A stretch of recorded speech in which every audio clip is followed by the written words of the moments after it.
Welcome to our program this afternoon. We have a good problem.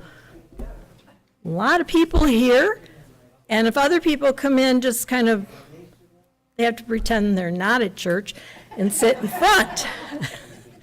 I want to welcome you to the Historic Lecture Series. We have one more for the fall series, and that will be in December. Munir Bahai, who's right here, is going to be talking about the immigrant experience from Bethlehem to Victor. Should be very interesting. Thank you.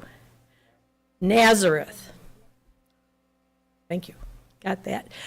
Today, I want to thank Susie Mandrino for helping us. She's streaming this presentation. All of our presentations are streamed, and they're on the town's YouTube channel.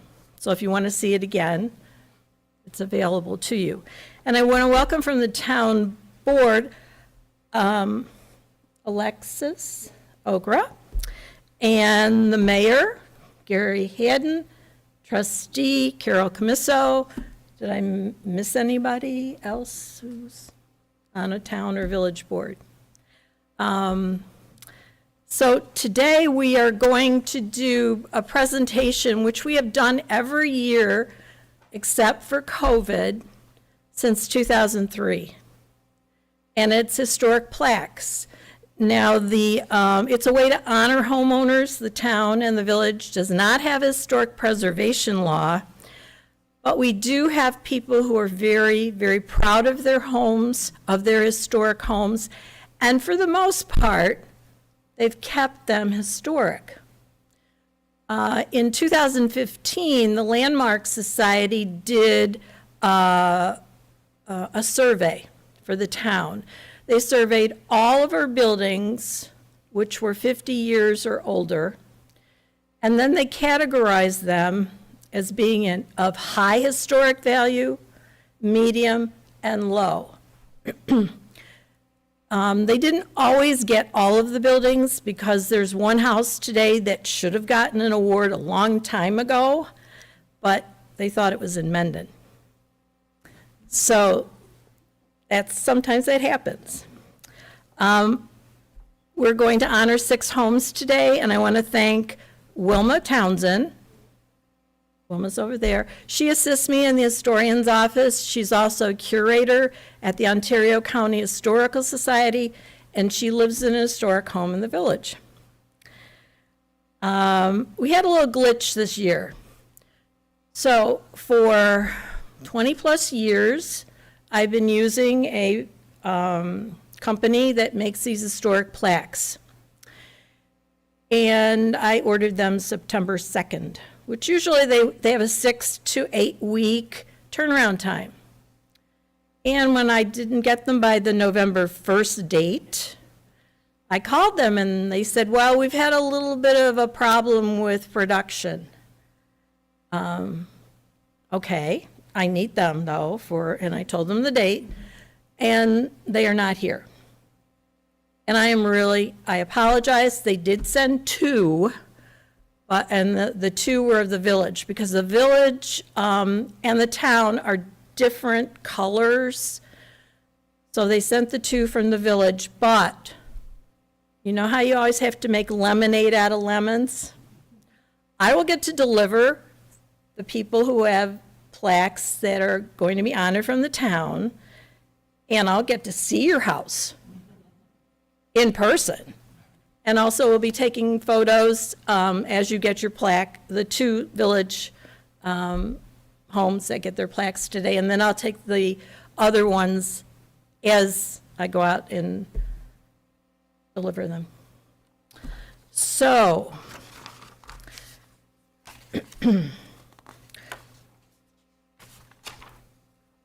how do we decide what is or what should be a home or a building of historic character?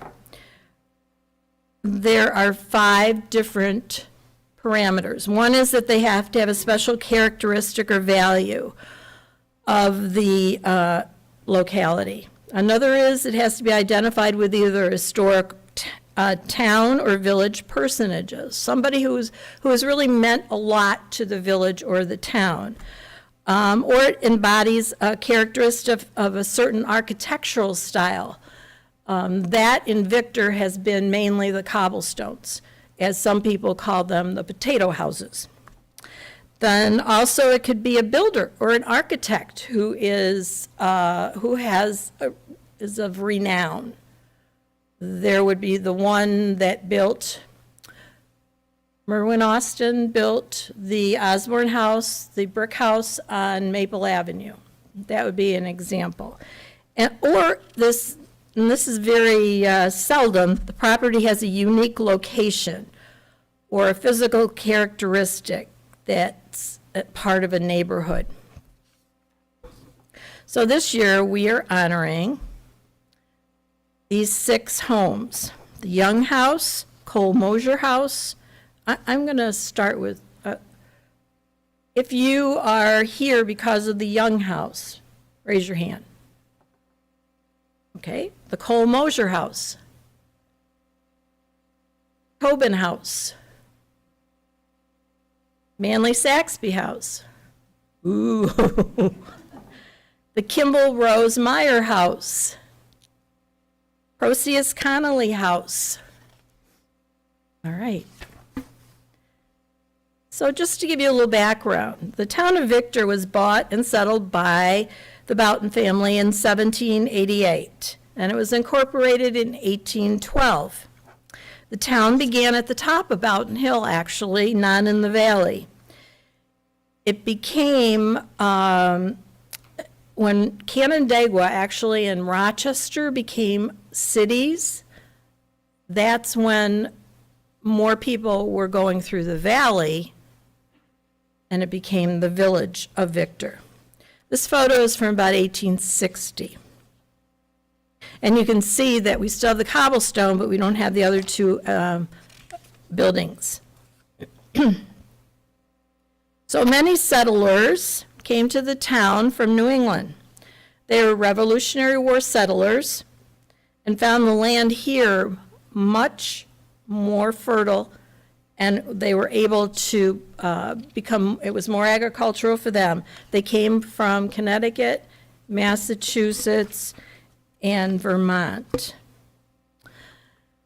Now, Wilma can relate to this. When you're doing house histories, and that's how you start doing your documentation for these historic plaques, you have to do house histories, and you have to look at the deeds first. You find that the newest deed, find the newest deed in your assessment records, and then you have to get that deed, then you read that deed, and then it tells you what the previous deed is. And you keep going back and back and back. And that's why the Ontario County Clerk's office becomes your friend, because we keep getting all these deeds. And it's pretty time consuming, especially if you look on the right side. The older the deeds, it's so much harder to read them. And sometimes there's no indication of what's the next deed, what was the previous deed.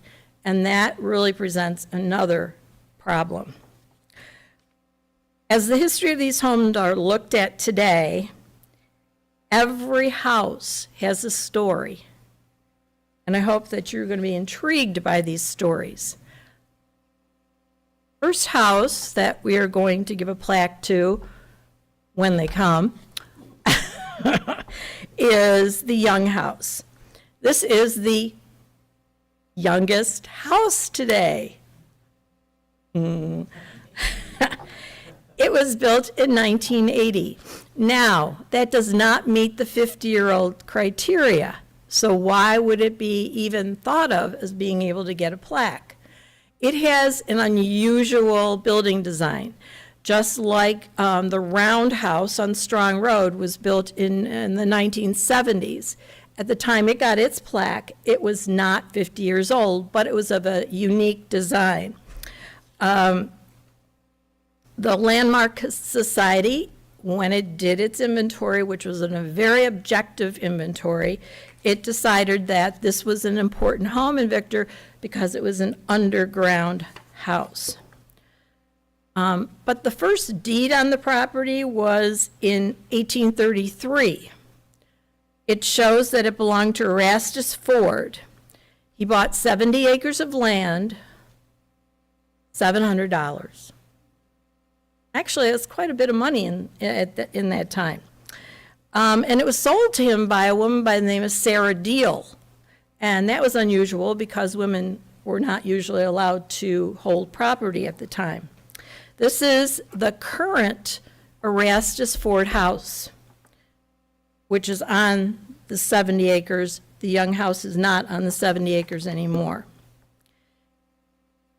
We also look at maps, not only deeds, we look at maps. This map is an 1852 map, and it shows that Erastus Ford owns the property. In 1850, this is a census record. It says that in 1850, he had real estate valued at $5,580. That's huge. He was a very wealthy farmer. You can see that as with many historical records, they're not always correct. The spelling of Erastus Ford here has an E at the end. He doesn't have an E at the end of his name, but that's what it was. That's how it was recorded in the 1850 census. He still owned the property in 1859. Mr. Ford not only farmed, but he had a flour and sawmill in Fishers. No longer here. By 1879, the property was owned by A. Ford, which could be Erastus Ford's wife, Addie, which it does make logical sense. Then in 1904, the land was owned by W.P. Fowler, as documented in the deed. W.P. Fowler bought this piece of property for $1,200. Then in 1917, the land was deeded to the Goodberlets from the estate of Mr. Fowler. In 1945, it went on to Edna Procius, and we're going to meet Edna a little later in a different property. She had quite a bit of property in Fishers. It became the property of Elizabeth and Chauncey H. Young in 1947. That would be Chauncey C.'s parents. Chauncey is right over there, the present owner. Their son, Chauncey, eventually became the owner in 1977 and began building his underground passive and solar super insulated house. As he was beginning to develop his plans for the house, an architectural student and fraternity brother, George Only, suggested that the house take advantage of the south slope and consider building an underground house. In 1980, Chauncey went to Minnesota to visit the University of Minnesota Underground Space Center to learn about building underground. At the time, Chauncey was a construction contractor, and he utilized Martha Gare, a local solar architect, to review and sign off on his plans. The footers were poured in 1981, and the family moved in September 1982. The house has been on a couple of solar tours and was a case study for an RIT student in the mid-1990s. In 2010, geothermal replaced the wood-burning boiler that proved hot water for the radiant floor, and 2011, active solar was added. So Chauncey, we give you an historic Victor plaque.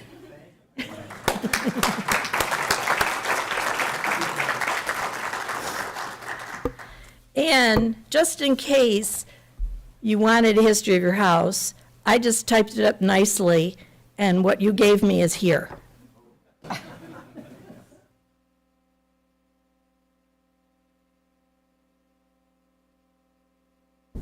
Our next house is 6640 Plaster Mill Road. This is a colonial farmhouse, and it was built around 1900. On this 1852 map, you can see the owner of the property was S. Sale, Seymour Sale, and he was a farmer in East Victor. In 1874, the property went to George A. Adams. George Adams was a farmer, and he moved from Connecticut to Victor. His wife was Ruth Loomis Adams. You've heard of Loomis Road, which is off of 332.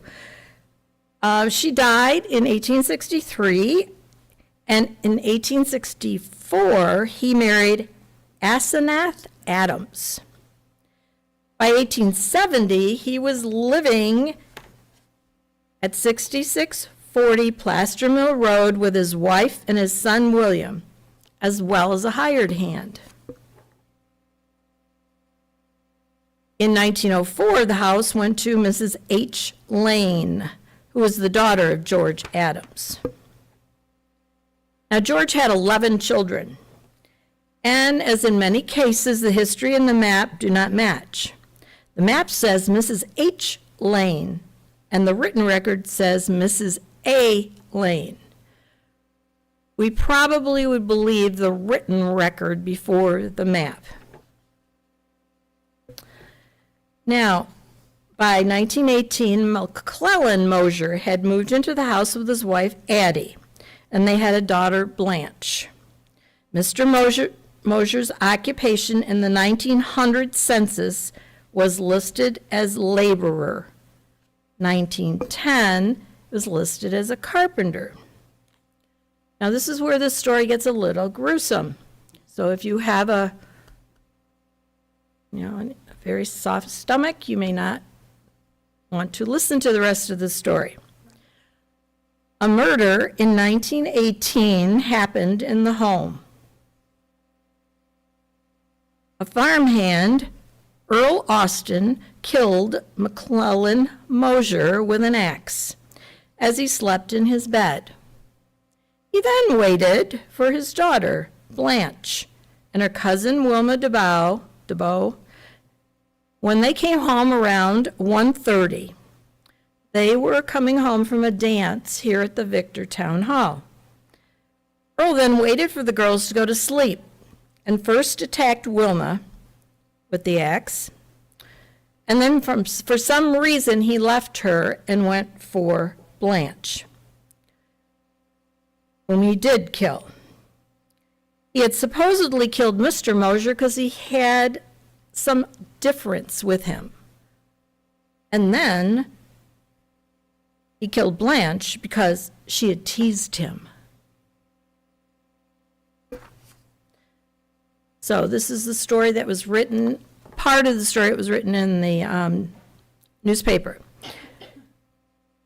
She ran from me, and I swung the axe at her, Austin told the police in a statement. Then she told me she would do what I asked and agreed to elope with me. This is a cousin who is going to do whatever he wants so she doesn't have to be killed. Her name is Wilma DeBow. So Ms. DeBow left the house with the killer, and she's 18 years old. Think about having the presence of mind to do this. And she wandered down farm roads for hours, a deep gash in her ear. They wound up at what was called Hathaway Station. That's corner 332 and Boughton Hill Road. The corner of to wait for a trolley. When others arrived, Austin apparently became uneasy and left his would-be bride, Mrs. DeBow, and she recounted her story to a conductor. And Austin was picked up by Canandaigua police on Centerfield Road.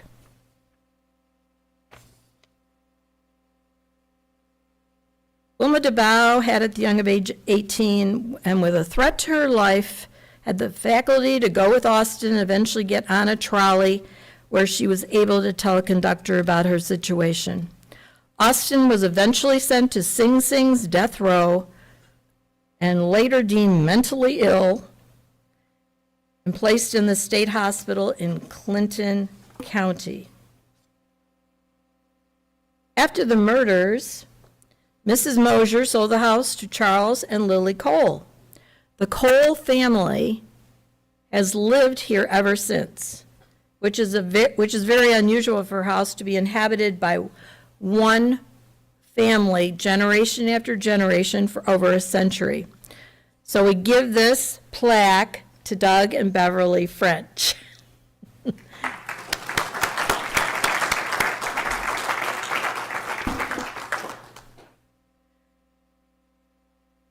Uh, 212 East Main Street has seen many owners and was also a part of a larger property. And searching the deeds for this property was somewhat difficult. In 1874, it belonged to J.A. Gillis. James Gillis was an early settler to the town of Victor, Gillis Road. He built a tannery and a shoe factory behind the future site of the Loomis House on Main Street. The Loomis House is where Lovely is, the yellow house on Main Street. But you can see on this map, there's no house in the village yet. In 1904, the property was owned by O. Jacobs. Mr. Jacobs was in the harness business. There's still no house on the property. And this is a picture of Ovid Jacobs in the middle, and the building is still in the village of Victor, where he had his business. In 1908, according to the deeds, the property was sold to Cornelius and Elizabeth Tobin. The assessment records show a house and a lot on the property. Mr. Tobin and his brother James were in business partnership under the name of Tobin Brothers. They carried on an extensive produce business, as well as selling horses, cattle, and sheep. They also operated several farms. Mr. Tobin was one of the organizers of the Victor Preserving Company. How many of you ever heard of that? I'm sure some, no? All right, we have one person. The factory was south of the tracks of the Lehigh Valley Railroad on School Street. So if you know where School Street is, south of the tracks, daycare center is there. The Preserving Company was known for packing many of the fruits grown in the area: peaches, apples, strawberries, raspberries, blackberries. This is a photo of a packing box. It's the Bridesmaid brand of red raspberries. Victor Preserving Company, Victor, New York. Mr. Tobin wasn't only the organizer of the Preserving Company and having a business with his brother, but he was also a member of the Victor High School Board of Education. And that Board of Education would have been at the Victor High School, which is where the Canandaigua National Bank is today. That's the second school on that site. There was a wooden one-story building there at one time, the first school. Then it was built into a brick building, and then it outgrew itself, and then we centralized into Victor Central School District. That's why it's called School Street.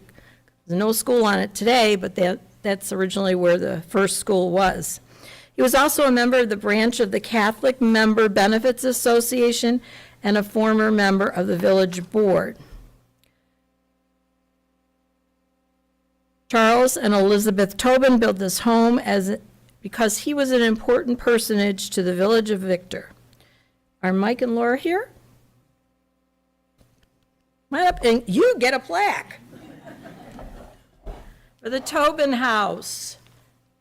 And the most important part of the plaque, and this is for everybody, the screws that are on the back. One year I forgot to give those out, and that was a disaster. So if you'll stand here, I'm going to take a picture of the family.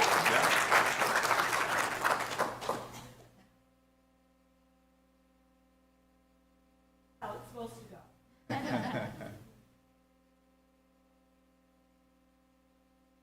Thank you.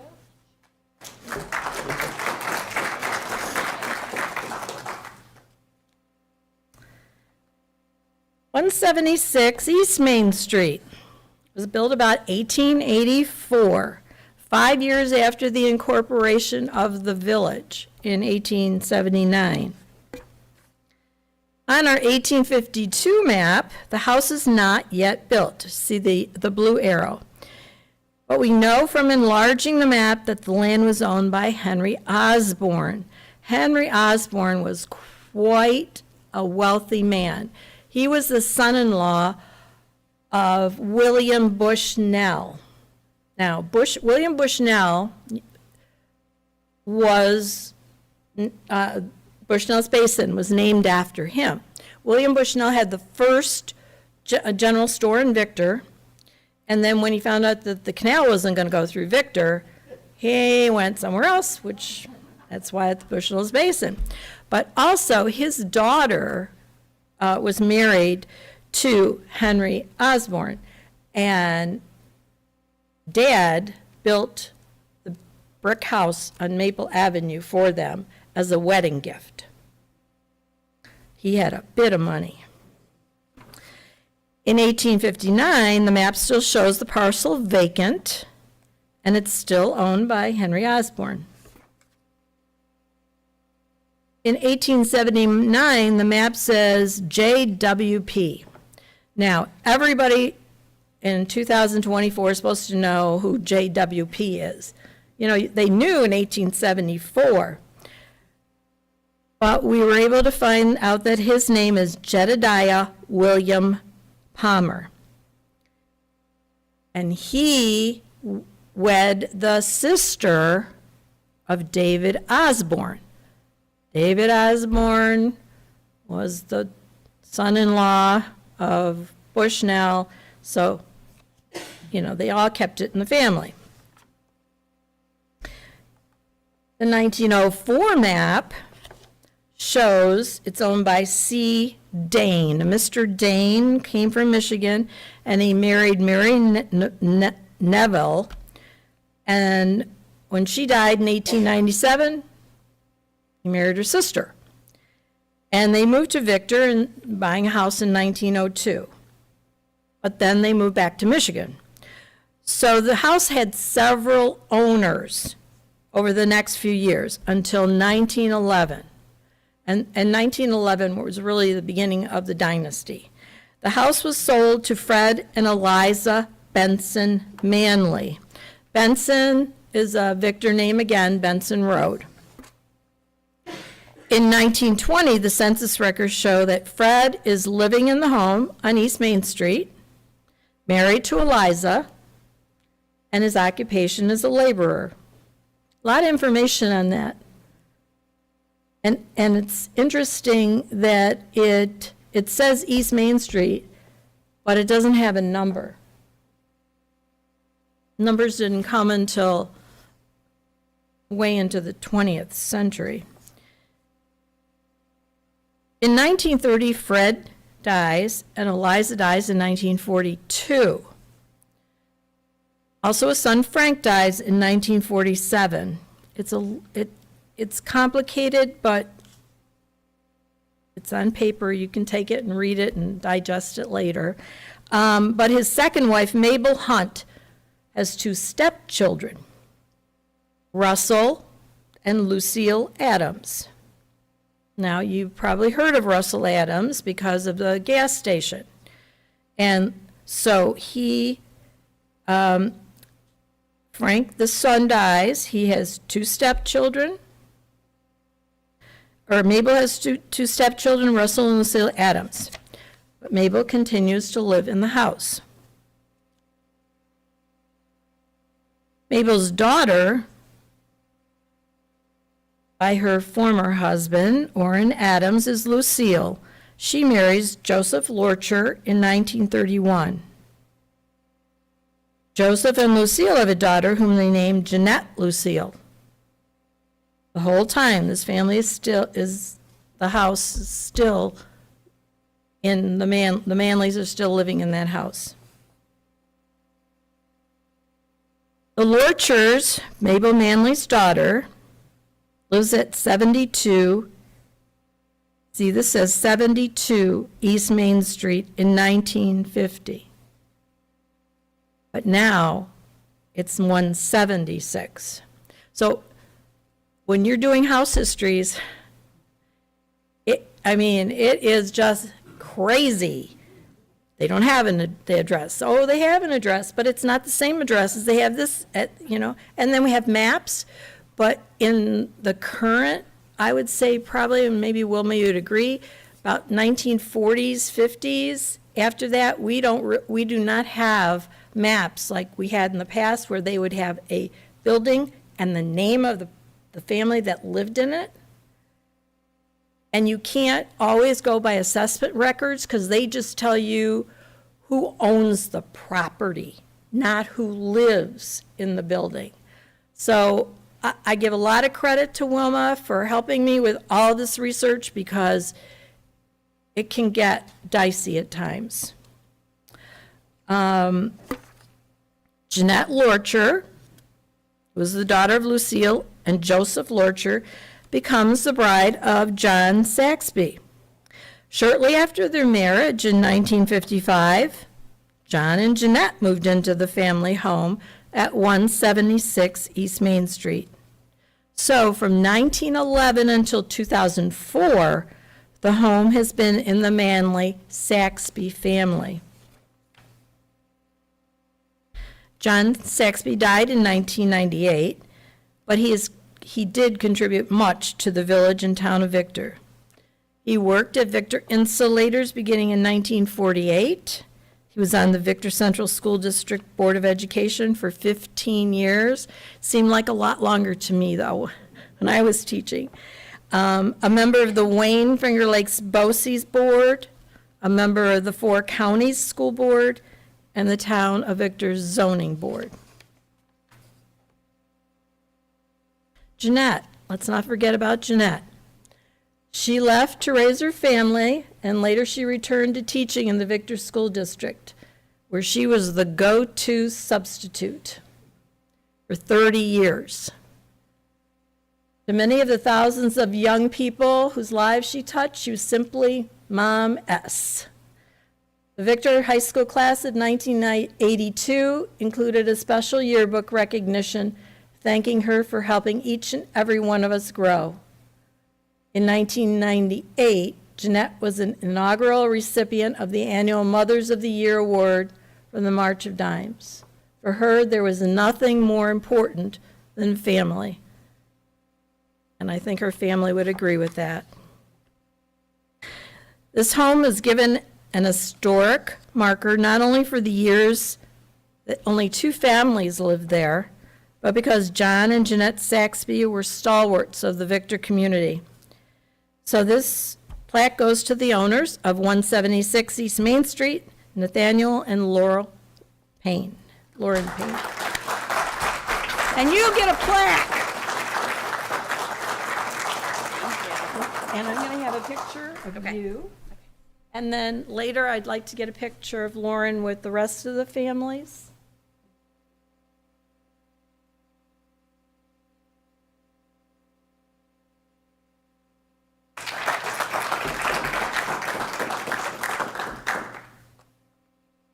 This next house it's just such an interesting history, because it has a lot to do with the hamlet of Fishers.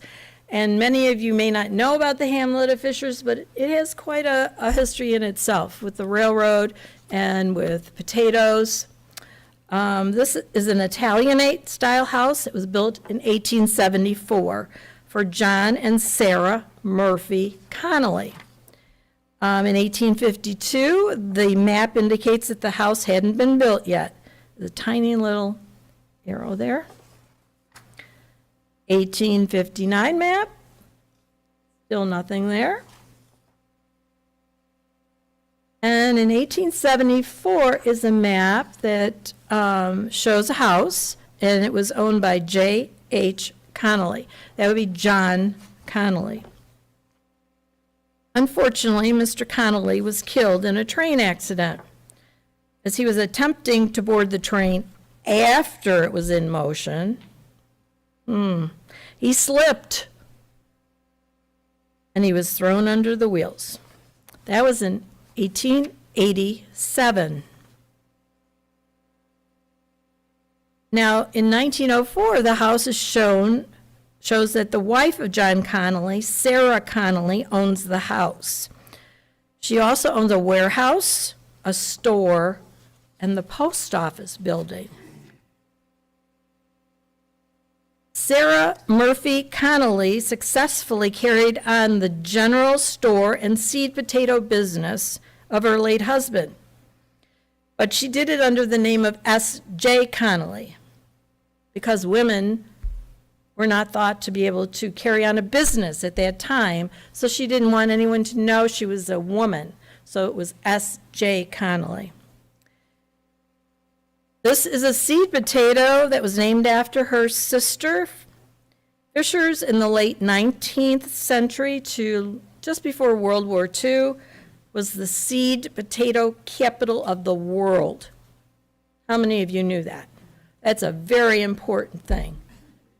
It is amazing. Let's not even talk about Victor Insulators, how important that is.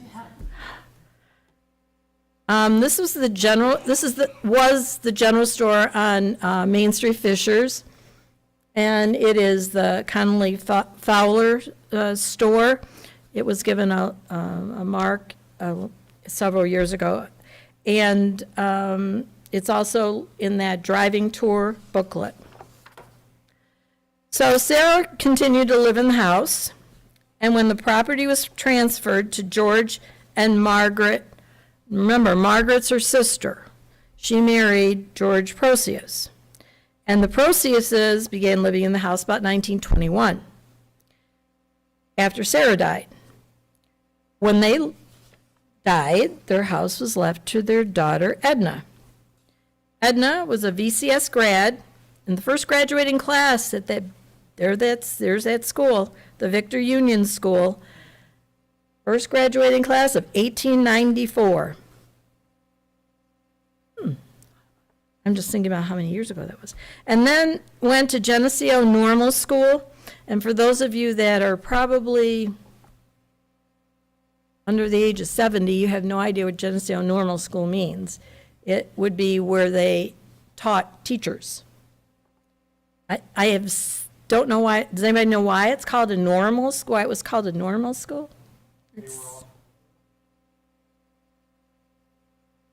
They were all. It did become Geneseo, but why was it normal? Is that just like women? It was normal for women to be teachers? Yeah, just called normal schools. So then she got her bachelor's degree at Cornell in 1903, which was very unusual for women to go on and get their degrees. And she taught on Long Island, Wisconsin, and Rochester. By 1925, she was back in Fishers with her parents. She continued living there, and she also became the Fishers postmistress in 1939, just like her aunt and her father. They had also had that position.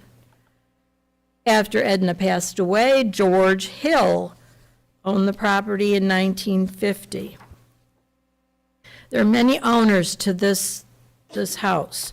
The Hills then came the Kiernan family. James Kiernan was born in England, and his father died when the Titanic sank on April 15th, 1912. Patricia was also born in England, and she served also in World War II. Because of the impact that the Connollys and the Procius families made on the Fishers community and the length of time that the families lived in the house, we give this historic plaque to the owners of the Connolly Procius house. I don't think Brad and Marky are here, are they? Well, we're going to thank them. And our last house today is the oldest, being built about 1825 and constructed by Solomon Kimball. On the left is Solomon Kimball. He was the father of Heber Kimball. Heber Kimball was a leader in the early Mormon movement. He served as one of the original 12 apostles in the early church and as first counselor to Brigham Young from 1847 until his death in 1868.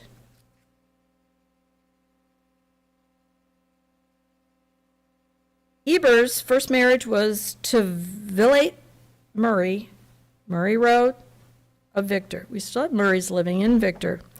Although her husband took on 43 wives, the one who held preeminence as a woman of superior ability and great force of character was Villate. All right, so 40. Okay. After Heber died in 1852, the home belonged to a prosperous farmer, Nathan Rose. Mr. Rose and his family still lived there in 1859. And in 1874. These are the only maps we have of those early years. That's why I'm using them. And on the 1904 map, although Nathan had died in 1891, the house stayed in the Rose family. And this was for about 60 years. Then it was owned by the Trim and the Hummel and the Nugent families for another half a century. The O'Neill family bought the property from F.E. Nugent in 1958. But this photo, I believe, is from 1978? Yes, I believe so. But the house has not changed. Richard and Jean O'Neill Meyer acquired the property in 1974. The historic Victor plaque goes to this home because it has kept its original integrity, was built by the father of an historic personage associated with the Mormon Church, and stayed in the ownership of mainly two families. And I want to congratulate Jean and Richard Meyer. Finally. And I want to thank the following people for their research and their photos: the Town of Victor Archives, Wilma Townsend, Jean Meyer, and Chauncey Young. And I hope that you enjoyed the history of these houses, the stories that they told, and also the people that were part of these places, because that's what makes the history of our town. And I would like to also give out these house histories, and thank you all for coming. Tobin House history, the Mosier Cole history. You have a really thick one. Manley Saxby. Thank you, and Kimball. Thank you all for coming today. If you have any questions for me, I gladly answer them. We don't do these plaques very much anymore because the majority of historic homes have been given plaques, but it's always a pleasure when we have people say to us, do you think we could get a plaque? Because it's really important to keep the integrity of that house. And as you all know, getting a plaque does not prohibit you from doing anything to your house. We just encourage you to make it continue to be historic. Thanks, Leslie. I grew up in Victor, and we own the house that's north of Bridges on 96. Mm-hmm. It's one that sits down in. Mm-hmm. 96 wasn't there when I grew up. 96 has taken a different It route, used to be the old one. and then they put that bridge up in about 1960, I believe, because it used to go around by Brace It Road. was right up by our corner. Yep. Railroad track. Yep, over the railroad tracks, right. Yeah, things do change. And I grew up in that house. And has your family lived in it before that? My family was in it. Well, I was only about 4 or 5 years old when Anybody else? Here? Thanks for that. As the mayor in the village, I just want to let everybody know, first of all, thanks for everybody for coming today. And thank you, Babette, for all the work and the research. Wilma, thank you so much. It's so important. I've lived in Victor since 1958, and I love the history of this village and town, and she makes it happen.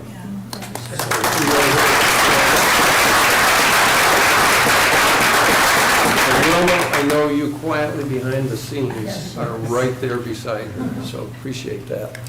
I want to mention that on November 20th, so let me back up a step. The Village of Victor Board of Trustees, Carol Comissa is a member of the trustee board, we decided that we would pursue a historic district for downtown area.